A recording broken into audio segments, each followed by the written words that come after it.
Hang on a second. I hear that too. I did literally nothing. What the hell?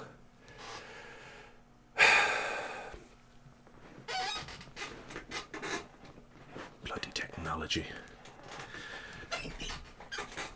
Anyway. Excuse me a moment.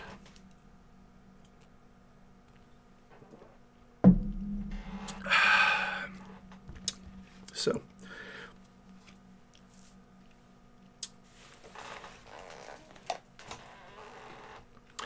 Welcome to Sarky's Quarantine Storytime, I guess. Today I will be reading The Dinosaur That Pooped a Planet. It's one of my favourite books ever. Thanks very much to Aoife Conway, by the way, for giving it to me as a birthday present years ago. You can see on the opening, there's loads of dinosaur pictures or stickers. Look down here. See, he's just spraying a load of poop. This clearly means it's intended for a mature audience. Also, the stickers that just have poo written on them, I think, is a lovely choice. Anyway, The Dinosaur That Pooped a Planet by Tom Fletcher and Dougie Pointer. Illustrated by Gary Parsons. You sitting comfortably? I know I am. Now, that'll have to do for the pictures. Here we go. Danny and Dinosaur liked to have fun. Some days they had lots. Some days they had none. One day they were bored. They had no games to play. Danny said, "Dinosaur, what shall we do today? We could mow the lawn. We could tidy the place. We could do our chores. Or we could go into space." "But you mustn't forget to have lunch," said their mummy. "You cannot have fun without food for your tummy." So they packed a packed lunch for the Science Museum, where rockets were kept if you wanted to see them. There were hundreds of rockets and spaceship surprises, tall ones and small ones of all shapes and sizes, and one that was ready to launch with a door big enough for a boy and his pet dinosaur. They ignored all the warnings. They couldn't care less. They pressed all the things that they shouldn't have pressed. T-minus 5, 4, 3, 2, 1, ignition! They started their intergalactic space mission. They flew higher than houses and buildings and cranes, much higher than birds, even higher than planes.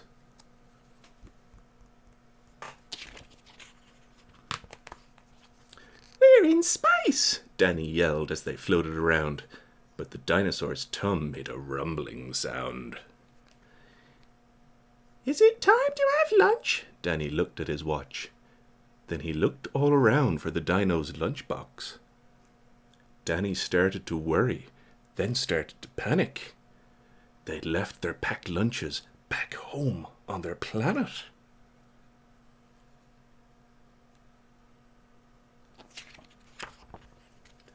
So with no food on board, not the smallest of crumbs, a disastrous dinosaur feast had begun. It gobbled up gadgets and gizmos galore. Nothing was safe from the space dinosaur. Robots and ray guns and blinking red blinkers, eating things thought up by NASA's great thinkers. The hyperdrive gamma reactor machine was swallowed along with the space tractor beam. It chewed and it chomped on the spaceship controls. The rocket was dotted with dino tooth holes. Inside it was bare.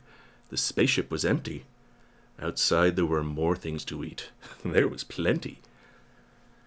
It broke down the door with a cool ninja chop. Out in space, dinosaurs are much harder to stop.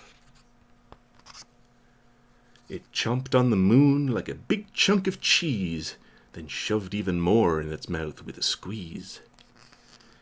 It munched on the Martians from Mars and their cats.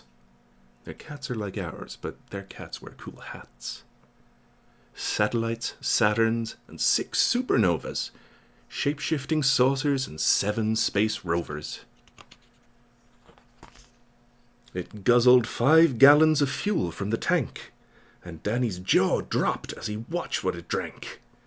With a crunch and a crack and a num num num num, in one dino gulp, the rocket was gone. Now nothing was left. All Danny could see was a fat dinosaur where the rocket should be. And so they were stranded with no way back home. Just Danny and Dino in space, all alone. Now Danny was crying. He cried and he cried. He cried. I'm sorry, that's just...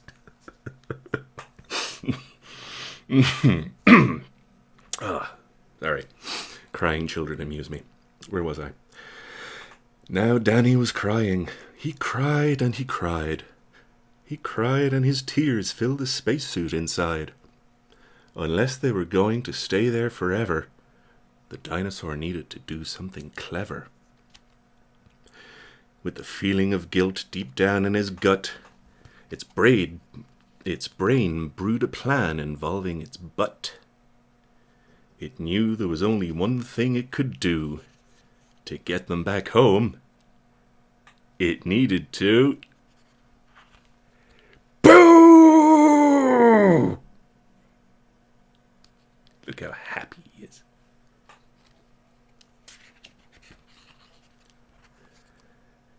Like a poop-powered rocket, the dinosaur flew. Dan hopped on its back, and he watched as it pooed. It pooped out the robots and ray guns and blinkers. The things NASA's thinkers thought up were now stinkers. It pooped out the moon. It pooped out the stars. It pooped out the space rovers and Martians from Mars. When Danny looked back, he could see a poop trail from far out in space to the dinosaur's tail. They headed for Earth, and they started to orbit. It pooped on the clouds, but the clouds just absorbed it. They flew past the buildings and streets of their town, leaving the houses all smelly and brown, and finally landed back down on the ground. "Hooray!" cried Danny. "We're home safe and sound." They looked to the sky, and the things that were pooed had formed a poop planet right next to the moon. And so Danny promised to listen to Mummy, because fun is not fun without food for your tummy. And just when you thought all the pooping was done, a Mars cat plopped out of the dinosaur's bum.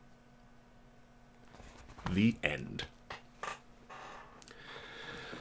Well, you can see clearly why this is one of my favorite books ever. It's because it's about dinosaurs and poop. That's pretty much my thing right there. Anyway, that will have to do for now because my computer's having some weird issues with the graphics card, and I'm going to quit while I'm ahead. So, yes, be kind to each other, and take care of yourselves in quarantine or self-isolation or whatever. Exiled for the good of the realm, if you prefer. Yes, that one's been getting a bit of traction. Yes, thank you. You're welcome. All right.